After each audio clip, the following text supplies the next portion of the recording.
کائنات اس دار فانی کو چھوڑ کر اس عالم بقا کی طرف رکھتی ہے تو ہم اس کے لسان ثواب کے لیے مجلس حسین میں پا کرتے ہیں۔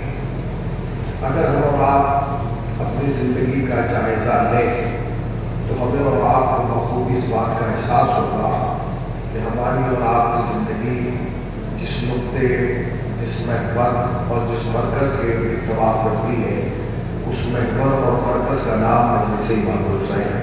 ایک صلوات پڑھیں۔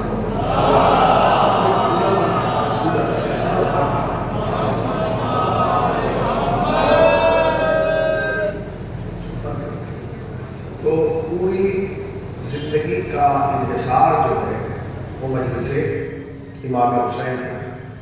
ہماری زندگی میں جتنی بھی رونقیں ہیں ان سب رونقوں کی بنیاد مجلس امام حسین ہے۔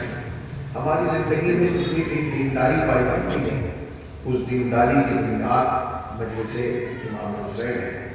ہماری زندگی میں قرآن مجید کو لے کے جو انس اور محبت پایا جاتا ہے اس انس اور محبت کی بنیاد مجلس امام حسین ہے۔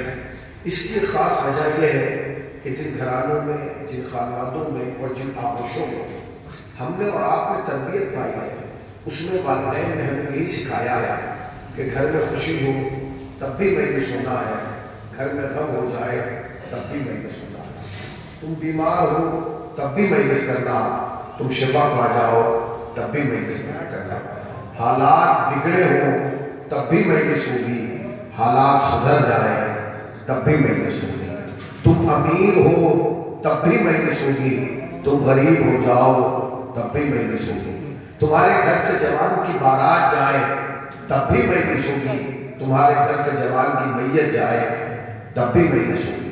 اور یہ نہیں، ہمیں والدین نے یہ بھی بتایا ہے کہ اگر تمہارے پاس گھر نہیں ہے تو گھر پانے کے لیے مجلس کرو، اور اگر حسین گھر دے دے تو شکرانے کے طور پر مجلس کرو۔ ایک صلوات پڑھیں اور محمد والا۔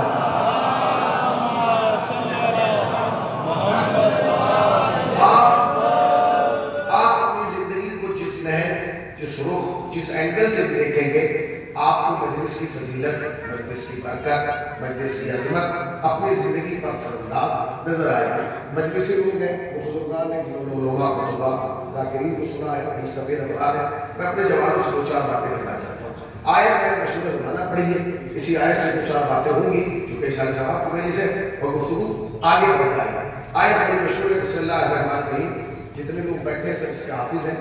کل نفس، زور سے بولیے، میں نے کولر اسی لیے بند کرایا تاکہ میری آواز آپ تک پہنچے اور آپ کی آواز مجھ تک پہنچے۔ ایسا نہ ہو کہ میری آواز ہوا میں ادھر ادھر چلی جائے اور آپ کی آواز بھی ہوا میں ادھر ادھر چلی جائے۔ ہوا روک دی گئی تاکہ بات مسلسل ہو جائے۔ کل نفس ذائقۃ الموت، اب اس کا ترجمہ بھی آپ جانتے ہیں، ہر نفس کو ذائقہ موت، زور سے بولیے، چکھنا، کھانا نہیں، کھانا نہیں، چکھنا، چکھنا اور ہے، کھانا اور ہے۔